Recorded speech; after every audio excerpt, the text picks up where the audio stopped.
नमस्कार दोस्तों। कुंभ राशि की 6 महीनों की 10 बड़ी भविष्यवाणी जुलाई से दिसंबर 2025 तक होंगी। ये 6 बड़ी घटनाएं दोस्तों, शास्त्र कहता है अपने बाणों को और दूसरों के तानों को कभी व्यर्थ मत जाने देना, क्योंकि जवाब देने का वक्त एक दिन जरूर आता है। दोस्तों, आज हम लेकर आए हैं 2025 की सबसे बड़ी 6 महीनों की 10 भविष्यवाणियां। 2025 के पहले 6 महीनों ने हमें बहुत कुछ दिखाया, उतार चढ़ाव, बदलाव और नया सबक। लेकिन अब जुलाई से दिसंबर 2025 तक ब्रह्मांड की चाल अचानक तेज होने वाली है। दोस्तों, आज का ये ज्योतिषीय कार्यक्रम विशेष कुंभ राशि के उन जातकों के लिए है जो पिछले कुछ महीनों से एक ही सवाल अपने भीतर दबाकर घूम रहे हैं कि आखिर मेरा समय कब बदलेगा। तो ध्यान से सुनिए दोस्तों, जुलाई 2025 से दिसंबर 2025 तक का ये अगला आधा साल सिर्फ वक्त नहीं, भाग्य और कर्म के मेल का निर्णायक अध्याय बनने जा रहा है। लेकिन पहले एक जरूरी बात समझिए। कुछ लोग कहते हैं कि तारीख पे तारीख मिल रही है, पर जिंदगी में बदलाव नहीं दिख रहा।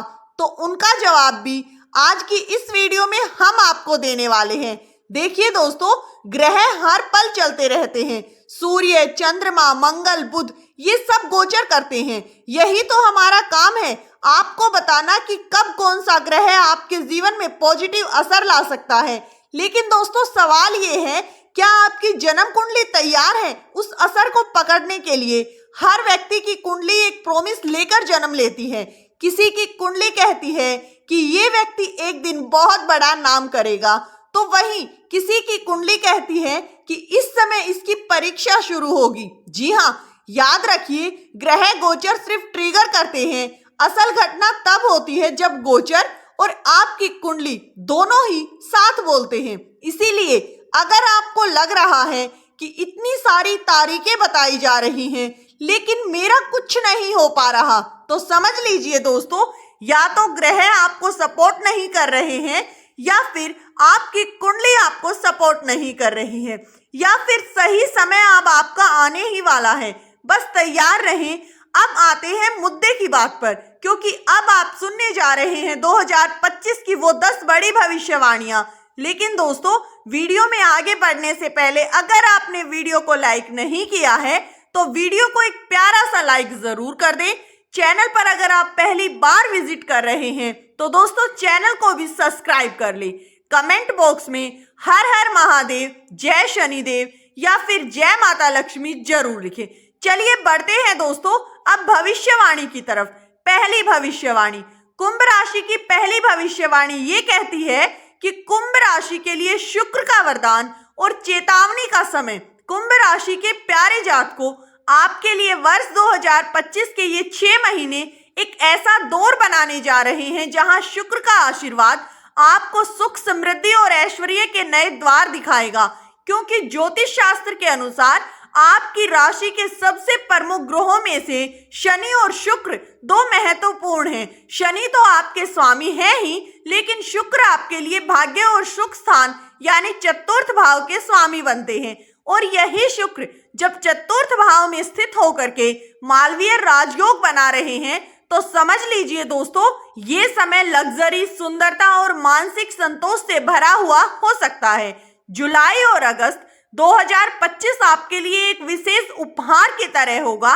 इस समय ऐसे योग बन रहे हैं कि आप कोई नई गाड़ी खरीद सकते हैं, कोई ब्रांडेड चीज खरीद सकते हैं, या फिर कोई लग्जरी आइटम खरीद सकते हैं।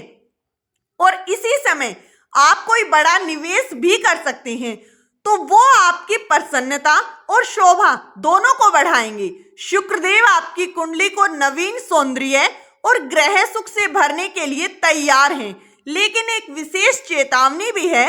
22 अगस्त 2025 के बाद जैसे ही शुक्र कर्क राशि में प्रवेश करेंगे, तो लगभग 20 से 25 दिनों तक उनका प्रभाव थोड़ा कमजोर हो जाएगा। ये समय प्रॉपर्टी से जुड़ा कोई बड़ा फैसला, शादी ब्याह या मांगलिक कार्यों या फिर कोई बड़ा सौदा करने के लिए कम अनुकूल होगा। इसलिए कुंभ राशि वालों, 22 अगस्त से लेकर मिड सितंबर तक यदि आप कोई बड़ा निर्णय लेने की सोच रहे हैं तो थोड़ी प्रतीक्षा करें। फिर जैसे ही अक्टूबर मध्य से दिसंबर तक का समय शुरू होगा, शुक्र एक बार फिर से आपको फाइनेंशियल डील, ग्रह सुख, वाहन और प्रॉपर्टी खरीदने के लिए पॉजिटिव संकेत देंगे। दूसरी भविष्यवाणी, कुंभ राशि की दूसरी भविष्यवाणी ये कहती है कि राहु का आगमन भ्रम भी और बुद्धि भी।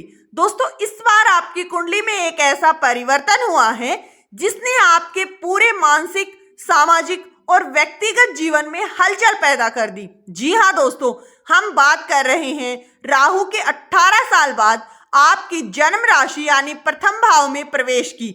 जब राहु प्रथम भाव में आते हैं तो सबसे पहले वो व्यक्ति के मन में चल रही रणनीति और तेज निर्णय क्षमता भरते हैं। आपके अंदर वो चतुराई आ सकती है जो किसी भी समस्या को 10 घंटे की बजाय 10 मिनट में सुलझा सकते हैं। आप किसी भी डील, प्रोजेक्ट या पेशेवर चाल में दूसरों से 4 कदम आगे सोचने लगेंगे। लेकिन दोस्तों, एक सावधानी यहाँ भी रखनी होगी।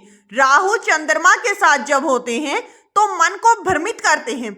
ऐसे विचार आएंगे जैसे मैं जो कर रहा हूँ क्या वो सही है, इस इंसान पर भरोसा किया जाना चाहिए या नहीं, इस रिश्ते को आगे बढ़ाना चाहिए या फिर यही खत्म कर देना चाहिए। रिश्तों में भ्रम, लव लाइफ या विवाह में असमंजस, दोस्तों या परिवार के साथ अजीब सी दूरी, ये सब राहु की चाल में आम होता है। आपको लगेगा कि आपके चारों ओर लोग बदल रहे हैं, पर सच ये होगा कि आपकी सोच बदल रही है। तीसरी भविष्यवाणी, दोस्तों तीसरी भविष्यवाणी है आपके स्वास्थ्य की, क्योंकि जब शरीर साथ देता है तभी जीवन की हर क्षेत्र में ऊर्जा बनी रहती है। सबसे पहली राहत की बात, कोई बड़ा या गंभीर रोग इस समय दिखाई नहीं दे रहा है। लेकिन जैसे ही हम जानते हैं कि ज्योतिष में सावधानी ही सुरक्षा है, तो अब ध्यान दें जुलाई से सितंबर के बीच के समय में, क्योंकि बुध जो कि रोग भाव यानी घर, छठे घर में बैठे हैं, वो संकेत दे रहे हैं कि जुलाई महीने में पेट से संबंधित समस्या जैसे गैस, एसिडिटी, अनियमित खान पान थोड़ी परेशानी का कारण बन सकता है। अब दूसरी बात, 28 जुलाई से 13 सितंबर तक मंगल कन्या राशि में रहेंगे, जो कि आपकी कुंडली के अष्टम भाव में पड़ता है। विशेष बात यह है कि मंगल उस दौरान राहु से अष्टम स्थान में रहेंगे। इसका सीधा मतलब यह है कि इस समय आपको सिर में दर्द, माइग्रेन, पीठ दर्द, कंधे में जकड़न या हड्डियों से संबंधित हल्की समस्या महसूस हो सकती है। कई बार ये समस्या ज्यादा भी हो सकती है।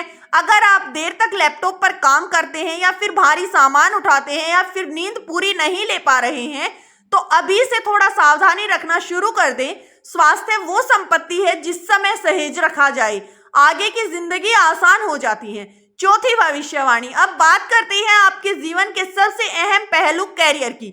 देखिए, इस समय शनिदेव जो आपके लिए मूल कारक माने जाते हैं, द्वितीय भाव में विराजमान है और सबसे खास बात, आपके ऊपर 7.5 का तीसरा चरण चल रहा है। दोस्तों, शनि ही आपकी राशि में बैठे थे, वो कालखंड अब निकल चुका है। अब समय है थोड़ा चैन की सांस लेने का, राहत का। लेकिन अब आप कह सकते हैं कि 62 से 70% तक 7.5 का प्रभाव घटने लगा है। अगर आपकी जन्म कुंडली में शनि वाक्य में कमजोर है तो थोड़ी चिंता और जिम्मेदारियां अभी भी बनी रह सकती हैं। अगर आपकी कुंडली में शनि शुभ स्थान पर है तो उनके लिए सोने पर सुहागे जैसा साबित होगा। शनिदेव अब आपके लिए उपलब्धियों के द्वार खोलेंगे। कैरियर में नए मौके, नई जिम्मेदारियां और सम्मान मिलेगा। सबसे बड़ा बदलाव, अब धीरे धीरे धन का आगमन शुरू होगा। आपका बैंक बैलेंस बढ़ेगा, आपकी सेविंग बढ़ेगी, आर्थिक स्थिरता आएगी, सकारात्मक विधि आपको देखने को मिलेगी। जी हाँ दोस्तों, परिवार की बात करें तो अब जो दूरी थी, वो झिझक थी, वो खत्म होने लगेगी। परिवार के लिए आप कुछ अच्छा करना चाहेंगे, किसी को कोई तोहफा देना चाहेंगे, किसी के लिए समय निकालना चाहेंगे, फिर घर की जिम्मेदारियों में हिस्सेदारी बढ़ाना शुरू करेंगे। ये सब हम आपके व्यवहार का हिस्सा बनेगा। लेकिन एक छोटी सी सलाह दोस्तों, अपनी वाणी पर नियंत्रण बनाए रखें, क्योंकि जब शनि द्वितीय भाव में होते हैं तो शब्दों का वजन भी बढ़ जाता है। आपका कहा हुआ एक वाक्य किसी को बहुत गहराई से छू सकता है या कभी कभी अनजाने में किसी को चोट भी पहुंचा सकता है। इसलिए जब भी बोले तो सोच समझ कर बोले, क्योंकि आपकी जुबान अब शक्ति भी है और जिम्मेदारी भी। पांचवी भविष्यवाणी, इस बार आपकी 5वीं बड़ी भविष्यवाणी जुड़ी है 7वें भाव से। यानी कि साझेदारी, विवाह और नए काम की शुरुआत। उनकी कोई सामान्य समय नहीं है। पूरे 18 सालों बाद केतु देव ने आपके सप्तम भाव में प्रवेश किया। ये वही केतु है जो हमें भीड़ में अलग पहचान दिलाते हैं, हमारे अंदर छुपी शक्ति को जागृत करते हैं, सही समय पर सही निर्णय ले सकते हैं। अब सवाल उठता है कि क्या आप इस समय किसी के साथ बिजनेस पार्टनरशिप, कोई संयुक्त प्रोजेक्ट या नया स्टार्टअप शुरू कर सकते हैं? तो जवाब है बिल्कुल हाँ, लेकिन शर्त सिर्फ इतनी होगी कि आपकी जन्म कुंडली में अगर कोई पार्टनरशिप दोष नहीं है तो ये समय आपके लिए सोने पर सुहागा साबित हो सकता है। अब सुनिए वो दो खास तारीखें जो आपके लिए ब्रह्मांड का ओपन ऑफर खोलने वाली हैं। पहला शुभ समय मिड अगस्त से मिड सितंबर तक। दूसरा सुनहरा मौका है मिड नवंबर के बाद। इस समय इन दोनों ही फेस में अगर आप कोई नया काम शुरू करते हैं तो ब्रह्मांड खुद आपकी राह आसान कर देगा। इस साल जरूर केतु सप्तम भाव में आते हैं, वो रिश्तों को थोड़ा चुनौतीपूर्ण बना सकते हैं। इसलिए कोई भी नया कदम उठाने से पहले विश्वास, स्पष्टता हो और पारदर्शिता को अपनी नींव अवश्य बनाएं। दोस्तों, वीडियो किसी प्रकार का कोई दावा नहीं करता है। वीडियो का उद्देश्य मात्र अच्छी सलाह